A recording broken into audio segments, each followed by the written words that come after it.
Bienvenue de nouveau dans Espace de Ressource Humain, the HR space avec Lilian, où nous décomposons et parlons des problèmes du lieu de travail en un langage simple et humain. Je suis Lilian, un spécialiste certifié en Professional Ressources Humaines International. Et si vous avez été avec moi pendant la saison 1, 2 et 3, merci.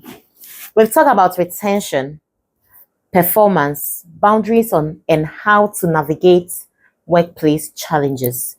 Today, we are starting season 4 with something I have been studying deeply: diversity, equity, and inclusion. Now, I know DEI can feel like a big corporate buzzword, something that international companies talk about but doesn't really apply here in Ghana. But every single workplace in Ghana is already dealing with diversity, equity, and inclusion, whether you realize it or not. The question is whether you are doing it well. And today we are starting with the most fundamental concept in this entire conversation: the difference between equity and equality. Because once you understand this distinction, everything else about DEI starts to make sense. This is part 1 of the 2-part series. Today we are laying the foundation. Next week we will look at the real workplace examples and what you can actually do about it. Let's break it down. So let me start with 2 simple definitions. Equality means treating everyone the same. Everyone gets the same resources, the same opportunity, the same rules, regardless of their circumstances. Equality says we have one standard. Everyone gets the same thing. That's fair. Equity means treating everyone fairly by recognizing that people have different circumstances and different needs. It means giving people what they need to succeed, which might not be the same for everyone. Equity says we have one goal. Everyone succeeds, but together, different people might need different support, and that's fair. Now, on the surface, equality sounds pretty good, right? It sounds neutral, objective, and fair. But here's where it gets complicated. Equal treatment doesn't always lead to fair outcomes. Let me give you an illustration to show you what I mean. Imagine 3 people standing in front of a fence, trying to watch a football match on the other side. One person is tall, one person is average height, one person is short. Equality would give all 3 the same size box to stand on. Everyone gets one box, same height, same support. Sounds fair, right? But here's what actually happens. The tall person doesn't need a box at all. They can already see over the fence. The average height person benefits perfectly. The box helps them to see over the fence. The short person, even with the same box, they still can't see. The fence is still too tall. So you give everyone the same thing, but only one person was actually helped. One person got more than they needed, and one person still can't succeed. That's equality. Same resources, different outcomes. Now let's talk about equity. Equity would assess each person's need first. The tall person gets no box. They don't need one. The average height person gets one box. That's all they need. The short person gets 2 boxes. Now they can see perfectly. Different resources, but everyone can now watch the match. That's equity, fair outcomes, even when the support isn't identical. Now, I know some of you might be thinking, but Lilian, isn't that unfair to the person who didn't get a box, or the person who only got 1 when someone else got 2? And that's the mindset shift we need to make. Because fairness isn't about everyone getting the same thing. Fairness is about everyone having the opportunity to succeed. Let me give you a workplace example to make this even clearer. So let's say your company has standard workplace schedule. Everyone works from 8 a.m. to 5 p.m., Monday to Friday, no exceptions. That's equality, same rule for everyone.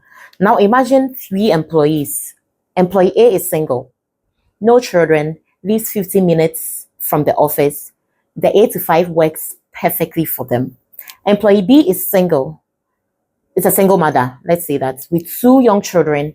School drop-off is at 7:45 a.m., 30 minutes away from the office. To make it to work by 8 a.m., she either has to leave the children before school opens, which isn't safe, or pay for expensive early morning childcare she can't even afford. Employee C has a chronic health condition that causes severe fatigue in the mornings. They are most productive from 10 a.m. onwards. Forcing them to be at desk by 8 a.m. means they spend the first 2 hours struggling through brain fog instead of doing their best work. Equality says everyone works 8 to 5, no exceptions, same rule. But what's the result? Employee A thrives, the system works for them.